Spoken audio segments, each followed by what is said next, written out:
What if Jinwoo Sung from Solo Leveling was actually a Pokemon trainer? Today, we're gonna go over a team that I built with my community's help that we think that Jinwoo Sung would have if he was a Pokemon trainer in Pokemon Champions. So since Pokemon Champions is in fact a competitive, style game, we made sure to build this team with the current meta kind of in mind.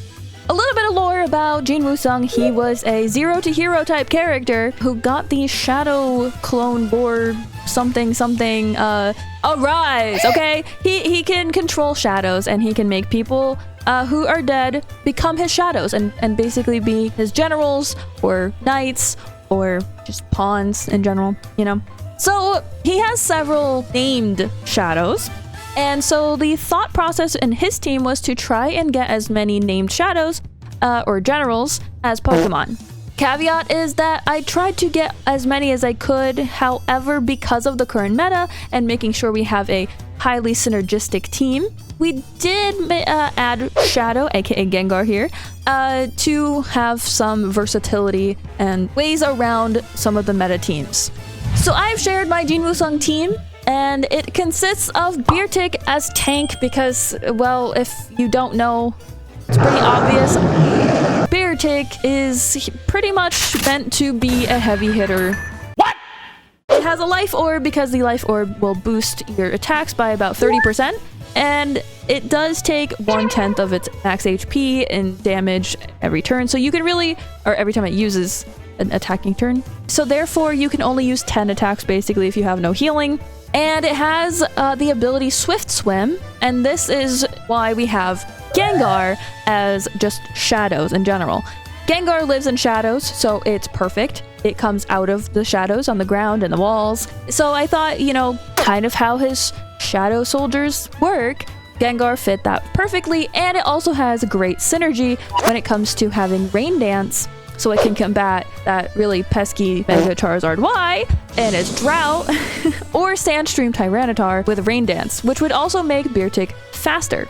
Beertick hits pretty hard with close combat, Hard Press, and Ice Punch being its stab move. All of these moves are boosted, and of course you have to run a Protect just in case, because there is a strategy with a current meta team that you might want to use Beertick as bait. But we'll get into that later. So let's talk about Gengar. Outside of Rain Dance and some Stab, Shadow Ball, and Sludge Bomb, we have it with a Focus Sash and Trick Room. And this is because if another Pokemon that you can kind of predict is going to use Trick Room, you can also use Trick Room same turn to nullify the Trick Room. Or if you know they're going to run Tailwind, you can also Trick Room. So it's kind of a counter for all of that. Next up, we have Hydreigon as Kaiser. Hydreigon is a very heavy attacker, and obviously, if it has Draco Meteor, you should have a White Herb with it, kind of the same process and thought process of, Sneasler, since Draco Meteor lowers your special attack by 2 stages when you use it. And Earth Power is a special ground type move, and we gave it Protect and Tailwind so that we can also increase our speed. You can also use Hydreigon or Kaizel for your Tailwind to boost your own team.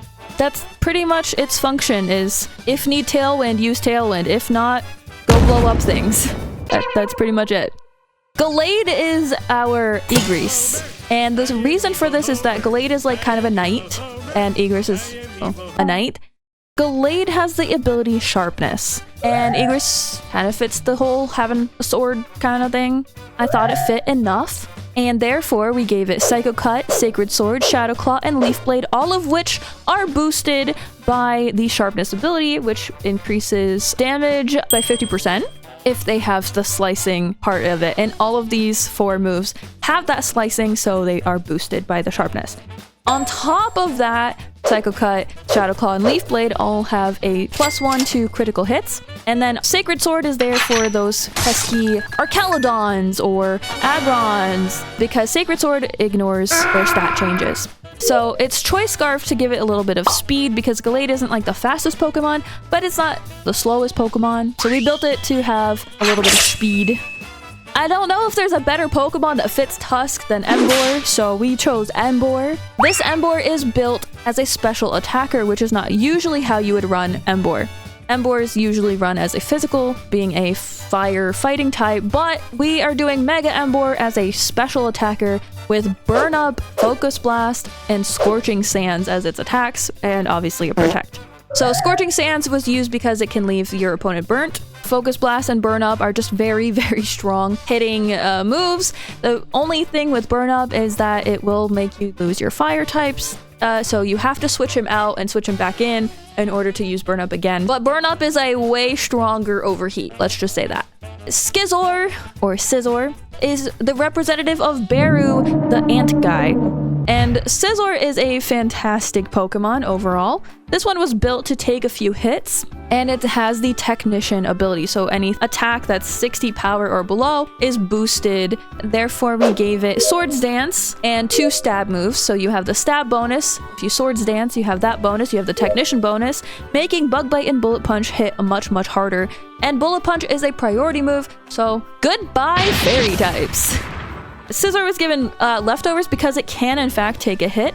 Another mention for when I was talking about rain dancing, if you rain on Charizard's Parade, you're also reducing the fire type moves that your opponent could use, which are mostly just gonna really hurt Beartic and Scizor. That's why Rain Dance is also a really nice touch, because they can help reduce the damage taken by overheats. And also, any Charizard Y player probably hates Rain Dance. So overall, I would have to say that this team works really well in doubles. I started from Pokeball 4 and made it all the way up to Great Ball 1, Ultra Ball 4, 3, 2, 1, I don't know. I definitely won more battles than I lost. I think I only lost 2 out of 10 or so. So I would say that's a pretty good ratio. However, I do think you have to be a little bit seasoned in Pokemon playing to kind of make the most of this team.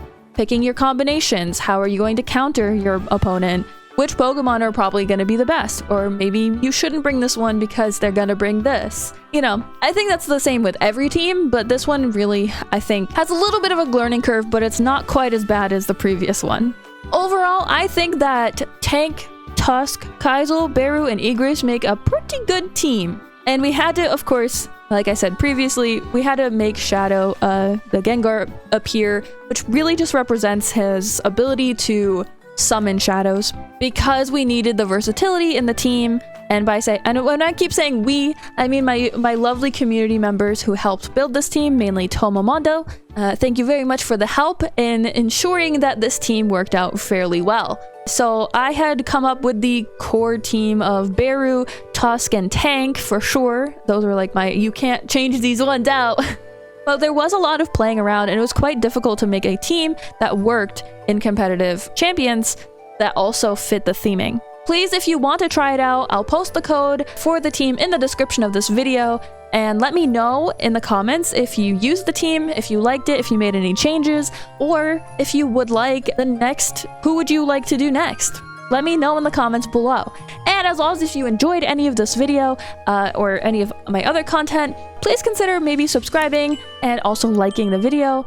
Much, much, much appreciated. The algorithm really likes that. Thank you so much for watching. This is Jinwoo Sung's team, and I hope you have a fantastic day.